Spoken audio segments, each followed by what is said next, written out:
I needed more details about that person that's coming in with a love confession for you, so I pulled some oracle cards. We've got that this secret admirer will be reaching out to you in the month of March if they haven't reached out to you already. And they'll be taking a bold risk, doing something daring, taking some action that feels like a real chance. And man, oh man, does this take off! And it has some real potential. But before we get into the whole spread, you know I have one special card for you. And that's a subscribe card. Please subscribe for more readings like this. So let's start off by looking at some of the initial messages you're going to be receiving from this person. So I think this communication is going to start off with an apology because the first message we get is, I deeply regret hurting you. I was triggered and lashed out at you. It's not your fault. I messed this up and I'll fix it. So we're starting off this reading in a similar place that we sort of started the last reading. If you missed that first reading on this person, you might want to check the description box for that link below.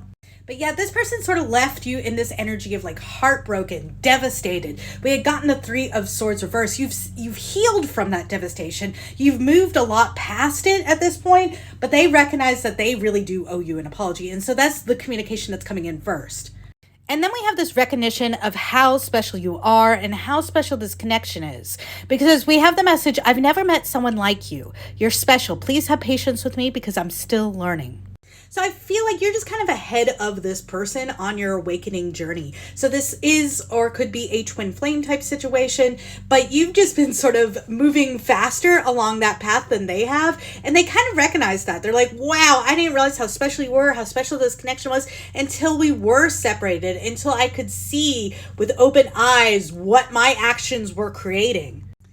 And they're kind of like having this, what a dunce moment where they are just going, please just have patience with me. I know my actions were foolish before. I hope you can forgive me. Have patience with me because I'm just learning. They're kind of looking to you as a guide because they admit that you challenge me in ways that make me grow. Even though it's difficult, I know it's right. So likely they were triggered the last time because you really challenged something about themselves that they know that they need to work on. Remember in that last reading when we got sort of this over drinking, over indulging, that kind of energy? This person knew you were right when you called them out on it. It freaked them out, so they lashed out. Now they realize the error of their ways. They're coming in to apologize. They actually do mean it. And they're looking to you saying, I know you are actually good for me.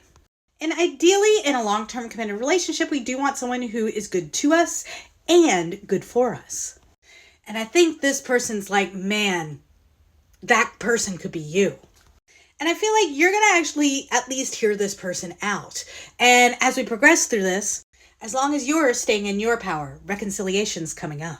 Because the next card we had come out was Pineapple, the reconciliation card. I think this is you accepting their apology and going, okay, we could try another shot at this. You're welcome back into my life. But I think you're doing so with caution, and that's smart. Because I feel like you're setting some boundaries here, that you are looking for an emotionally secure, loving family, that is something that is really important to you, and that they're going to have to work on some avoidant attachment issues. Because we also have this message, I can never find the right words to say to you. I push you away instead of bringing you closer to me. They now understand that that's an issue for them. And I think you're sort of laying the boundary here that a secure, emotionally attached, loving family is something that's very important to me. And so we're going to have to work on those attachment issues. It's not a deal breaker, but it's something that we have to recognize and be able to talk about together as mature adults. Be very gentle in your approach in regards to this kind of conversation, though. Of course, this person is coming to you realizing, yeah, man, I made a mistake. But it's hard to work on that if you feel like you're being continually beat up about it. So it's very important that both of you are coming to this with the energy of loving kindness, growth. As long as people in the connection are taking actions towards improvement, that's really what you want to see. And that Virgo full moon we just had recently is all about releasing things that we're not actually willing to work on. But luckily, this isn't one of them. Because we get two cards all about putting in the work. We got the ant. Now, ants are some of the hardest working insects in the entomology world. They are all about work, achievement, success. And I don't know if you know this about ants, but ants can lift way more than their weight or size. So, like the ant, you guys are willing to kind of put in the work. We also got the Eight of Pentacles. Eight of Pentacles is the card about putting in the work. But notice in this vision of the Eight of Pentacles, she's putting work into things that really mean a lot to her. You see sort of her writing here. We've got plants. She's looking into the flame of a candle, indicating that she's being led by her passions. So I think this is the two of you coming together saying like, okay, yes, we can make this work, but we've got to recognize that we're going to have to put in the daily effort for communication to be effective, for our lives to be effective, for us to kind of come at this with a brand new energy and really sort of build something true together. So next, I think you're going to be pushing yourself outside your comfort zone. Because we have the Page of Wands paired with Broom, new home, new attitude. The Page of Wands is all about exploring new possibilities, right? It's about going new places, doing new things, traveling, being just excited and open to life and what life has to offer.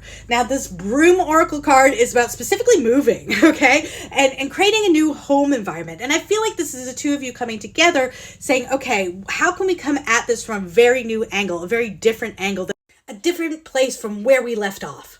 And I feel like you're both kind of saying, okay, well, it's going to take kind of coming together in a new way. It might even mean that you live together in a new place if you lived together previously. But there's something really big here that has to change. Whether it's the physical location of where you guys are, or if it's the exploratory nature of the relationship, or if it's just a completely new energy, we're really pushing ourselves outside of our comfort zone in order to kind of make this work. Recognizing that a successful union is supposed to help both partners learn, grow, and work on becoming better versions of themselves, particularly if this is a twin flame connection. Because that's all about healing the divine masculine and healing the divine feminine, and both of them coming together in better energy when there is union. Because you're supposed to be Team Awesome. Because if the two of you can figure out how to work together, how to collaborate together, how to really build a new foundation together, I think we are moving towards a real engagement here, but one that is coming from a much more logical place. The King of Swords is sort of like a Navy commander, and he's interested in strategic thinking, long-term thinking. And I think this leap of faith is going to happen in July. You might be finding yourself engaged to this person, but only if we can establish this working together energy. So in the Three of Pentacles card, you'll notice that each one of these persons are contributing something different to this foundation. And that's how it is in any solid relationship. Each person contributes what they can to the foundation of the relationship, to its progress, and they do so as a matter of course of daily interaction. Now, as we are in the day-to-day, there are some challenges that do come up. So we want to make sure we know how to navigate them.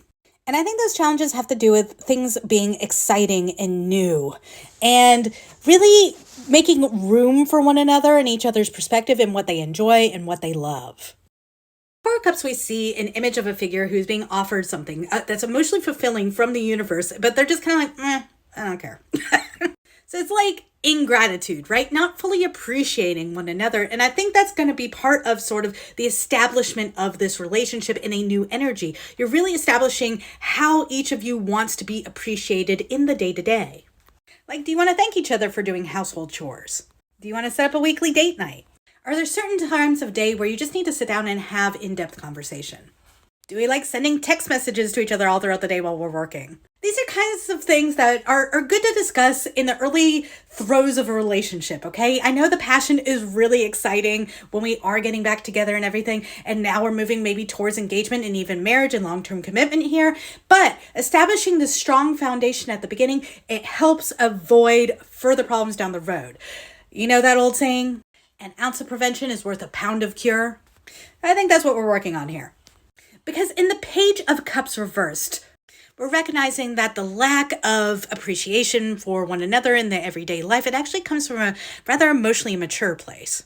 The Page of Cups isn't really fully able to express themselves because they aren't getting validated the way that they want to be validated. Therefore, they're not validating the other person in the way that they want to be validated. Now, actually, one of the earliest predictors of people breaking up with one another is something very simple. It's when your partner kind of asks you to look at something or notice something, or like, hey, let me show you this cool TikTok, or like, hey, did you see that picture? Did you see how sunny and bright it was outside? It's those little things sort of add up. And about, I want to say like 80 or 90% of the time, most of the time, you should be responding with like, yeah, it's such a beautiful day, or oh, that is a funny TikTok, or whatever. You should be responding to one another's little bids as you are going through your daily life. And all these little things kind of add up, okay? So when we're doing these little bids, and I think that's part of the lesson here, particularly if you've got someone who's got a little bit of an avoidant attachment style that you're getting into a relationship with, that establishing, hey, when I send you a little text in the middle of the day saying like, love you, it would just be nice if you sent me one back. It's establishing those little things, those little details before the relationship even starts officially, that can help pave the road for domestic bliss and beautiful dreams coming true later on down the road. So for the advice to kind of keep this going on the best track, we do have the Knight of Swords and the Sun. This is about talking about on a consistent basis, on a frequent basis, and as if it's a priority, everything that makes you happy, everything that lights you up, everything that brings you joy. Now, of course, every relationship's going to have its ups and downs. That's just the nature of relationships, the nature of human life. But making joy the priority of your conversations, of your interactions, of, just every day, that actually shifts the trajectory a lot. So even when we have bad times, the bad times are less worse. It mitigates our suffering. And if that's the baseline of normal, we're more likely to return to it. So establish that you guys need to talk about something joyful every day, regardless of what's going on in your life. It can be really simple joys. Because this relationship, it can absolutely go the distance. Because I think in this separation, you've also learned a whole lot too. I feel like you've gotten really into this Queen of Pentacles energy. Now, the Queen of Pentacles is the archetype of the good mother. She knows how to give to herself, give to her home, give to her family, and then turn around and give to the community at large. This is someone who she takes impeccable care of herself, but it's so that she can take care of others. And I think you've really kind of learned this lesson here. So if you were more of the codependent in this relationship, at this point in time, I feel like what's making this successful is the fact that you've sort of healed that codependency within yourself. So good on you. Continue to stand tall and stand proud and go after those daily habits that you've been doing so great at. Maybe you've been doing a new exercise routine or doing that meal prep that you always said you were going to do. Maybe you've actually been making that a priority. Maybe you've been making meditation and good spiritual habits a priority for yourself. Whatever it is you've been doing, keep doing that. Keep putting the oxygen mask on yourself first before serving other people around you, before helping them out. And that's going to continue to aid in making this relationship strong. Because we are absolutely headed towards long-term commitment here. Wow, oh wow. So we have a prediction of marriage as soon as September. And we've got the Four of Wands. Now, the Four of Wands is a card of marriage, of celebration, of just joyfulness. You can see them sort of dancing. Also, twin flames because we have an 11-11 in the card. And then we have the Ten of Cups. This is the card of domestic bliss. This is, you see the rainbow here with the couple and the kids. Of course, that has to do with this good mother archetype over here. But we've got sort of everything sort of coming together, feeling happy, feeling joy, feeling peace within your home. So I think this absolutely does have some long-term potential here to be incredibly healthy and to be a strong marriage commitment. And that's why it's so important for us to lay good foundations now. So wow. I'm not sure all of you expected to be potentially married by the end of this year, but it looks like that's what's on the table here as a possibility. I hope this reading was incredibly helpful for you as a part 2 to that other reading. Again, if you didn't see that part 1, it is linked below. I do hope you'll stick around for this next reading right here. And if you haven't already, please do like this video. Please subscribe to the channel. It's a big help to this channel's growth. Have a great one. See you later.